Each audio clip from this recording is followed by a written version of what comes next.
우리 구약 성경을 보면 하나님을 지칭하는 그런 많은 단어들이 있습니다. 근데 그 가운데 대표하는 단어를 꼽자면 우리 먼저는 엘로힘이라고 하는 히브리어 단어가 있습니다. 이 엘로힘이라는 것은 무엇이냐 하면 천지를 창조하신 하나님을 바로 가리키는 단어입니다. 그래서 만물을 다스리시고 또 섭리하시는 그 하나님, 우리가 흔히 생각하는 그 하나님이라는 뜻에 가장 부합하는 단어가 아닌가 생각을 해봅니다. 그래서 이 엘로힘이라는 단어가 있고요. 그리고 또 한 가지 단어는 아도나이라고 하는 단어가 있어요. 아도나이. 이것도 하나님을 지칭하는 단어 가운데 하나입니다. 특별히 이 아도나이는 성경에 하나님의 이름이 쓰여진 곳, 우리 하나님의 이름을 지금은 여호와, 야훼 하나님으로 우리가 알고 있죠. 이 하나님의 이름이 쓰여진 곳에 하나님께서 우리 십계명에 보면은 너는 내 이름을 망령되이 일컫지 말라라고 하나님 명령하셨어요.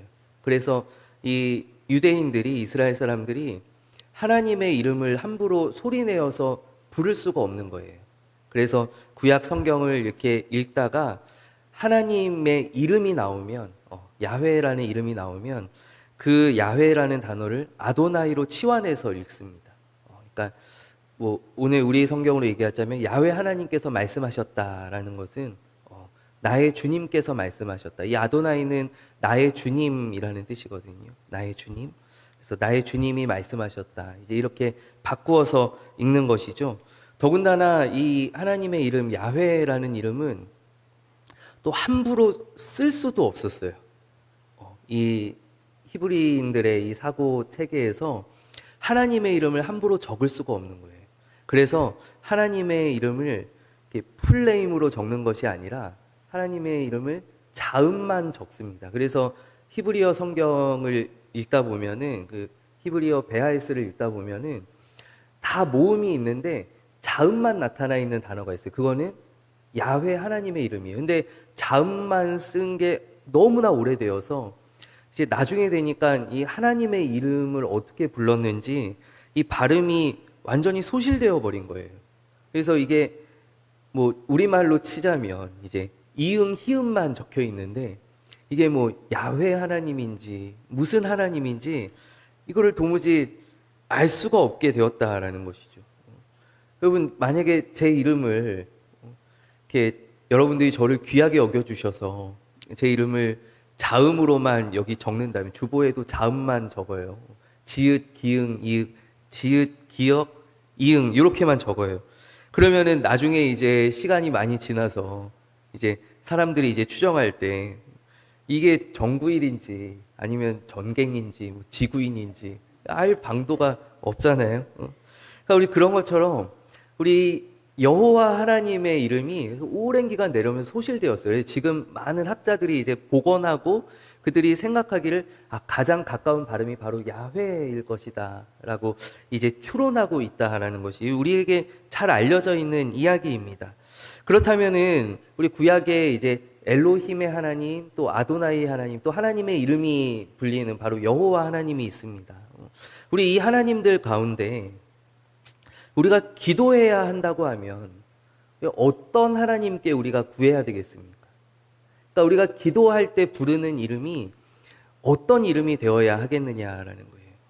엘로힘의 하나님, 나의 기도에 응답하여 주십시오.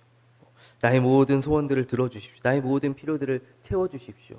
아니면 아도나이의 하나님, 나의 기도에 응답해 주십시오. 나의 기도를 들어주십시오. 우리 어떤 하나님께 기도해야 할까요?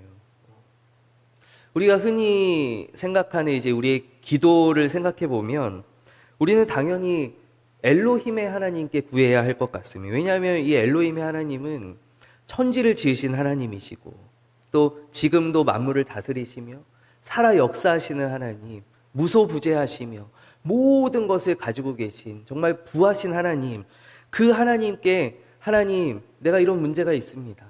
하나님 해결해 주십시오. 하나님, 내가 이렇게 되기를 원합니다. 하나님 인도해 주십시오. 내 기도를 들어주십시오. 우리 엘로힘의 하나님께 우리 상식적으로 구해야 되지 않겠느냐라는 것이에요. 근데 여러분, 똑같은 이유로 이 유대인들은 기도할 때 어느 하나님을 부르느냐? 아도나이의 하나님을 부른다라는 것이죠. 유대인들은 엘로힘의 하나님을 내가 경배하고 그 하나님께 내가 번제하고 하나님을 예배하지만 하나님을 찬송하지만 그러나 그 하나님께 기도하지 않는다라는 거예요. 그러니까 이게 여러분 혹시나 헷갈리실까봐 두 개가 다른 하나님이 아니고요. 같은 하나님이신데 그 부르는 명칭의 차이가 있는 거예요. 우리가 부르는 명칭의 차이가 있는데 우리 엘로힘의 하나님께는 기도하지 않는다라는 거예요. 여러분 우리도 자녀들이 갑자기 이렇게 안 하던 존댓말을 쓰면서 아버지 이러면서 이렇게 찾아오면 무언가 저에게 원하는 것이 있거나 잘못한 것이 있거나 이런 거 아니겠어요? 그러니까 우리가 나아갈 때 이렇게 부르는 호칭들이 변하게 되는데 우리가 하나님을 부를 때 이 히브리인들 또 유대인들은 이 기도할 때만큼은 엘로힘의 하나님께 기도하지 않는다라는 거예요. 엘로힘이라는 이름을 부르지 않는다라는 것이죠. 왜냐하면 앞서 제가 말씀드렸던 그 이유와 똑같은 이유인데 엘로힘의 하나님께 기도한다는 것은 무엇인가? 그것은 내가 갖고 싶은 것, 혹시는 내가 되고 싶은 것, 어떤 나의 뜻, 나의 바램, 나의 소망들이 내가 기도하는 가운데 투영될 수 있기 때문에 그렇기 때문에 그들은 엘로힘의 하나님을 부르면서 기도하지 않는다라는 거예요. 그러면 유대인들의 기도는 어떠한 기도인가? 그들은 기도할 때만큼은 하나님 앞에 엎드려서 하나님의 뜻을 구하며 나의 주인이신 하나님, 나의 삶을 인도하시는 하나님, 나의 왕이 되시는 하나님, 나의 주님 아도나이의 하나님께 그들이 기도한다라는 것입니다. 내 생각과 내 바램들을 다 내려놓고 내 욕심들을 다 내려놓고 아도나이의 하나님께 하나님 나의 주인이 되시오니 나의 왕이 되시오니 나의 삶 가운데 하나님의 뜻이 이루어지게 하여 주시옵소서. 우리 그와 같은 기도가 바로 유대인들의 기도라는 것이죠. 우리가 예수님께서 가르쳐 주신 기도 가운데에도 이러한 부분이 있습니다. 바로 하늘에서와 같이 아버지의 뜻이 이 땅에서도 이루어지게 하여 주십시오. 하나님의 뜻이 이 땅 가운데 나의 삶 가운데 이루어지게 하여 주십시오. 그리고 그와 같은 유대인들이 전통적으로 기도하는 것과 같은 그 아도나이 하나님께 모든 것을 맡기는 모든 것을 의탁하는 그 기도가 바로 오늘 본문에 있는 겟세마네의 기도, 예수님의 기도에서 잘 드러난다라는 것이죠. 오늘 예수님께서 이렇게 기도하십니다. 오늘 26절 말씀에 보면 그러나 나의 원대로 하지 마시옵고 아버지의 원대로 하옵소서. 이것이 바로 아도나이의 하나님, 나의 주가 되시는 하나님께 내 생각과 나의 욕심과 또 나의 모든 아픔과 나의 어려움들을 내려놓고 하나님께 온전히 의탁하는 나의 모든 것을 내려놓고 내어주는 기도다라는 것이에요. 여러분 이 겟세마네라고 하는 것은 이 게트라고 하는 히브리어 단어는 짜다, 압착하다 이런 뜻이 있습니다. 그리고 쉐마네라고 하는 단어는 우리가 알고 있는 것처럼 기름이라는 단어입니다. 기름. 때문에 겟세마네는 어떤 뜻이냐면 바로 기름을 짜는 곳이다라는 거예요. 오래전부터 전통적으로 여기에 감람유를 올리브유를 짜는 큰 틀이 있었기 때문에 이 지명도 겟세마네라고 이렇게 지어지게 되었어요. 우리가 알고 있는 그 예수님께서 나신 베들레헴이라고 하는 그 동네도 바로 빵집이라는 뜻을 가지고 있잖아요. 벳하고 을레헴이라고 하는 그 빵집이라고 하는 뜻을 가지고 있는데 우리 겟세마네라고 하는 것은 바로 기름을 짜다라는 뜻을 가지고 있다라는 거예요. 여러분 그러면은 전통적으로 이 감람유, 올리브유로 우리에게 익숙하죠. 이 올리브유를 어떻게 짜느냐? 전통적으로 이 올리브유를 짤 때에는 먼저 이제 올리브를 씨앗을 빼고 그리고 올리브 이제 열매를 잘게 이제 이렇게 토막냅니다. 잘게 부숩니다. 그리고 이 올리브 열매를 한 곳에 이렇게 모아놓고 그 위에 돌을 올려놓는 거예요. 추를 올려놓는 거예요. 근데 처음에 이제 큰 돌을 하나 딱 올려놔요. 그러면은 이제 그 올리브 열매들이 눌리면서 이렇게 압착되면서 기름이 흘러나오겠죠. 그 흘러나오는 기름을 이제 받아서 사용하게 되는데, 처음에 돌 하나를 올렸을 때 흘러나오는 기름, 제일 새 기름이죠. 제일 처음 나오는 기름은 어떤 용도로 쓰냐면 관유로 사용합니다. 관유라는 것은 무엇이냐면 성전에서 사용하는 거룩한 기름이다라는 거예요. 성전에서 이렇게 불을 밝히고 성전에서 사용하는 그런 기름으로 이 첫 번째 나오는 기름이 쓰여지게 됩니다. 그리고 이제 첫 번째 기름이 다 나올 때쯤에 이제 무거운 돌을 하나 더 올려요. 그 위에, 열매 위에 하나 더 올려요. 그러면은 또 나오지 않던 그 기름이 언제 그랬냐는 듯이 또다시 이 기름을 짜내면서 기름이 흘러나오게 되는데, 이 두 번째 기름은 용도가 어떻게 되냐면 우리가 먹는 데에 사용합니다. 그래서 각 가정들이 이제 이 두 번째 기름을 모아서 이렇게 팔면서 이렇게 가정에서 이렇게 요리를 할 때나 이렇게 곁들여서 먹을 때 이 두 번째 나오는 기름을 사용한다라는 것이죠. 여기서 끝이냐? 그렇지 않다라는 거예요. 두 번째 기름이 이제 다 흘러나올 때쯤에 다시 한번 큰 돌을 하나 더 올리는데, 그러면 또 신기하게도 또 기름이 다시 줄줄 흘러나오기 시작한다라는 거예요. 이 세 번째 흘러나오는 기름, 이 세 번째 흘러나오는 기름은 무엇으로 사용하느냐 하면 이제 각 가정에서 불을 밝히는 데 씁니다. 등잔불을 밝히는 데에도 사용을 하고요. 또 여성분들은 이렇게 화장품으로 또 이렇게 바르기도 하고요. 화장품의 또 원료로 쓰이기도 하고요. 또 여러 약품들로 또 쓰이기도 하는 것이 바로 이 세 번째 나오는 기름입니다. 그럼 이제 세 번째까지 이제 기름을 짰으면 더 이상 안 나올 것 같은데 거기서 한 번 더 짠다라는 거죠. 거기서 다시 한번 네 번째 돌을 올리면은 이제 정말 안 나올 것 같은 그 열매에서 거무튀튀한 그런 기름이 나오기 시작하는데, 그 마지막 기름은 이제 뭘로 쓰냐면 잿물을 부어가지고 비누로 쓴다라는 거예요. 그래서 비누로 만드는 데 쓰고, 그러니까 이 올리브 열매가 정말 네 번에 걸쳐서 우리의 모든 필요들을 다 제공해 준다라는 것이죠. 그리고 마지막으로 이제 네 번째 기름까지 다 짜내버린 이제 유분이 없는 이 올리브 열매, 이제 그 찌꺼기는 뭘로 쓰냐면 이제 땔감으로 쓴다라는 거예요. 장작으로 쓴다라는 것이죠. 그러니까 이 올리브유 하나가, 이 올리브 열매 하나가 우리에게 제공해 주는 것이 이 겟세마네라고 하는 이 기름 틀에서 우리에게 제공해 주는 것이 참 많지 않습니까? 근데 여러분, 바로 예수님의 기도가 이러했다라는 것이죠. 예수님께서 겟세마네 동산에서 그 십자가의 무게에 짓눌리시면서 기도하실 때, 누가복음에 있는 병행 본문에 보면 예수님께서 그 피방울이 땀처럼 떨어졌다라고 말씀하고 있어요.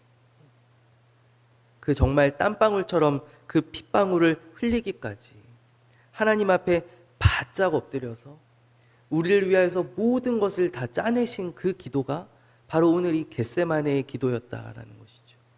예수님께서 오늘 말씀에 보면은 한 번 가셔서 기도하십니다. 너무나 괴로우셔서 앞에 있는 그 십자가를 생각만 해도, 그 부끄러움을 상상만 해도 너무나 괴로워서 하나님께, 하나님 하실 수 있거든. 하나님 하실 수 있거든.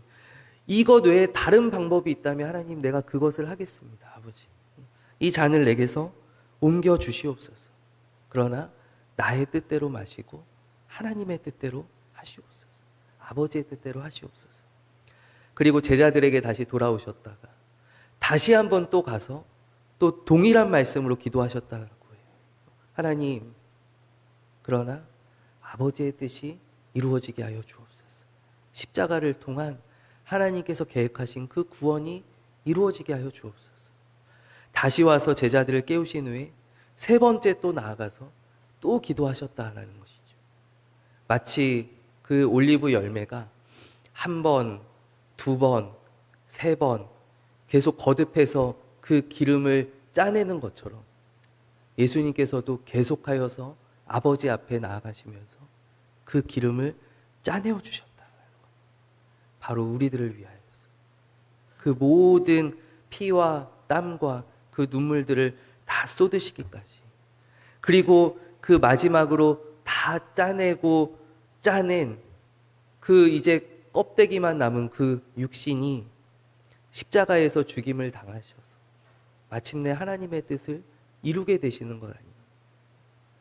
오늘 그 예수님의 기도, 바로 오늘 제목과 같이 모든 것을 내어주신, 우리를 위하여서 우리에게 모든 것을 내어주신 그 예수님의 기도의 현장이 바로 오늘 이 겟세마네다라는 거예요.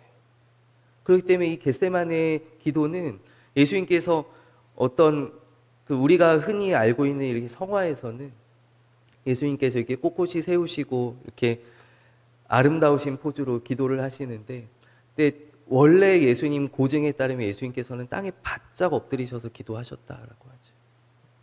거기 있는 큰 평평한 돌 위에 성지에 가면은 이제 그 설명이 있는, 예수님께서 엎드리셨던 그 바위가 있는데 예수님께서 그 바위에 엎드리셔서 몸을 펴셔서 마치 그 큰 돌로 짓눌려 기름을 짜내는 그 올리브 열매와 같이 예수님께서 거기에 엎드리셔서 그의 모든 것을 짜내어 주셨다라는 거예요.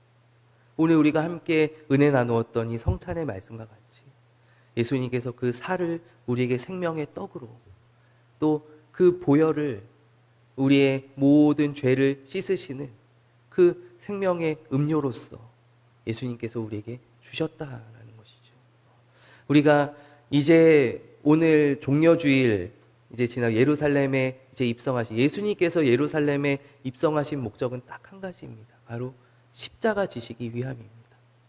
오늘 예루살렘에 들어가실 때 나귀를 타시고 마치 왕의 행렬처럼 사람들이 그 앞에 옷을 깔면서 또 종려나무 가지를 흔들면서 사람들의 많은 환대를 받으시면서 그 예루살렘에 들어가셨지만, 그러나 예수님께서 예루살렘에서 하신 것이 무엇입니까? 성전을 엎으시고 또 제사장들과 논쟁하시고 병든 자들을 고쳐주시고 예수님께서 마지막 체포되시기까지 그 십자가를 향한 한 길을 주님께서는 쭉 달려가셨다라는 거예요. 그리고 금요일 아침이 되었을 때 바로 지난 주일에 나를 향하여 올리브 가지를 흔들던 그 사람들, 겉옷을 벗어서 길바닥에 깔아주었던 그 사람들이 십자가에 못 박게 하소서, 십자가에 못 박게 하소서, 그 외침을 들으시면서 예수님께서는 그의 육신을 우리를 위하여 화목제물로 내어주신 줄로 믿습니다. 여러분, 이제 부활의 기쁨을 기다리는, 우리가 마치 해마다 저는 약간 그런 딜레마가 있는 것 같아요. 우리는 다 부활을 알고 있기 때문에 사실 이 고난주간이 어떻게 보면 우리 행사가 많은 교회들에서는 부활절을 준비하는 그런 주간으로 우리가 보내기도 해요. 그러나 여러분, 부활의 그 기쁨이, 부활의 영광스러운 승리가 예수님께서 당하신 그 십자가의 고난과 또 예수님께서 우리를 위하여 내어주신 그분의 그 사랑과 희생을 조금도 희석시킬 수 없다는 거예요. 이번 한 주간 온전히 그 예수 그리스도의 고난을 우리가 묵상하며 그분의 은혜와 사랑에 감사하며 주님을 더욱더 깊이 생각하며 주님께 가까이 나아가는 그런 이 한 주, 참으로 은혜되는 한 주, 또 내가 깨끗하게 되는, 내가 또 하나님께 더 가까이 나아가는 우리 귀한 한 주가 되기를 간절히 원합니다. 우리 이 시간 함께 기도하겠습니다. 하나님 아버지, 오늘 겟세마네 동산에서 마치 올리브 열매가 그 기름을 짜내듯이 계속하여서 우리를 위하여 피와 땀과 눈물을 쏟으신 그 주님의 사랑, 그 주님의 은혜를 우리가 기억하며 감사를 드립니다. 하나님, 이제 시작되는 고난주간 가운데 우리가 더욱 절제하며 또 더욱 경건하며 우리가 예수 그리스도의 그 십자가 앞으로 한 걸음 더 나아갈 수 있는 은혜를 우리에게 허락하여 주시옵소서. 참으로 우리의 삶이 주님께서 우리에게 베풀어 주셨던 것처럼 우리가 10,000달란트 탕감을 받았는데 우리 100데나리온이라도 베풀 수 있는 우리의 삶이 되게 하여 주시오며, 우리 그 사랑이 넘쳐나는 우리 사랑하는 임마누엘 교회가 되게 하여 주시옵소서. 함께 하시는 주님 감사합니다. 예수 그리스도의 이름으로 간절히 기도하옵나이다. 아멘.